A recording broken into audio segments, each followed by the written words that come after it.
ಎಸ್ಎಸ್ಎಲ್ಸಿಯಲ್ಲಿ ತೃತೀಯ ಭಾಷೆಗೆ ಈ ವರ್ಷ ಗ್ರೇಡ್ ಬೇಡ.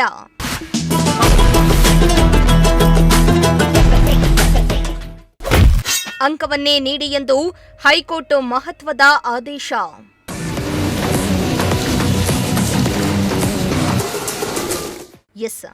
ಎಸ್ಎಸ್ಎಲ್ಸಿ ಪರೀಕ್ಷೆಯಲ್ಲಿ ಹಿಂದಿ ಸೇರಿದಂತೆ ತೃತೀಯ ಭಾಷೆಗೆ ಈ ವರ್ಷ ಗ್ರೇಡ್ ನೀಡಿದೆ. ಹಳೆಯ ರೀತಿಯಲ್ಲಿಯೇ ಅಂಕಗಳನ್ನು ನೀಡುವಂತೆ ಹೈಕೋರ್ಟ್ ಮಹತ್ವದ ಆದೇಶವನ್ನ ನೀಡಿದೆ. ತೃತೀಯ ಭಾಷೆಗೆ ಅಂಕದ ಬದಲು ಗ್ರೇಡ್ ನೀಡುವ ಬಗ್ಗೆ ಸಲ್ಲಿಸಿದ್ದ ಮರು ಪರಿಶೀಲನಾ ಅರ್ಜಿಯನ್ನ ವಿಚಾರಣೆ ನಡೆಸಿದ ಕೋರ್ಟ್ ಹಳೆ ಪದ್ಧತಿಯನ್ನ ಮುಂದುವರಿಸಲು ಸರ್ಕಾರಕ್ಕೆ ಸೂಚನೆಯನ್ನ ನೀಡಿದೆ.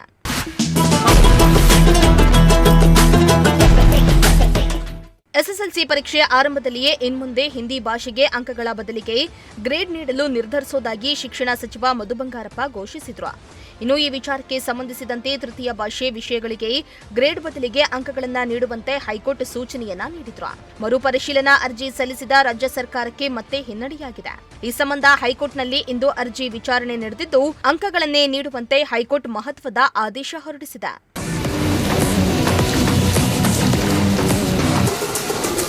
ಹೈಕೋರ್ಟ್ ಆದೇಶ ಮರುಪರಿಶೀಲನೆ ಕೋರಿದ್ದ ಸರ್ಕಾರದ ಅರ್ಜಿ ವಿಚಾರಣೆ ನಡೆಸಿದ ನ್ಯಾಯಮೂರ್ತಿ ಇಎಸ್ ಇಂದಿರೇಶ್ ಅವರಿದ್ದ ಹೈಕೋರ್ಟ್ ಪೀಠ ಈ ವರ್ಷ ಹಿಂದಿ ಭಾಷೆಗೆ ಗ್ರೇಡ್ ಬದಲು ಅಂಕ ನೀಡುವಂತೆ ಆದೇಶವನ್ನ ನೀಡಿದೆ.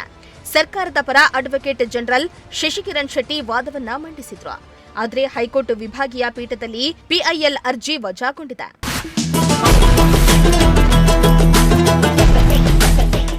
ಒಟ್ನಲ್ಲಿ ಈ ತೀರ್ಪಿನಿಂದ ವಿದ್ಯಾರ್ಥಿಗಳು ಹಾಗೂ ಪೋಷಕರಲ್ಲಿ ಉಂಟಾಗಿದ್ದ ಆತಂಕ ದೂರವಾಗಿದ್ದು, ಈ ವರ್ಷ ಪರೀಕ್ಷಾ ಫಲಿತಾಂಶದಲ್ಲಿ ತೃತೀಯ ಭಾಷೆಗೆ ಅಂಕಗಳೇ ಅನ್ವಯವಾಗಲಿವೆ. Bureau report, Prajashakti TV.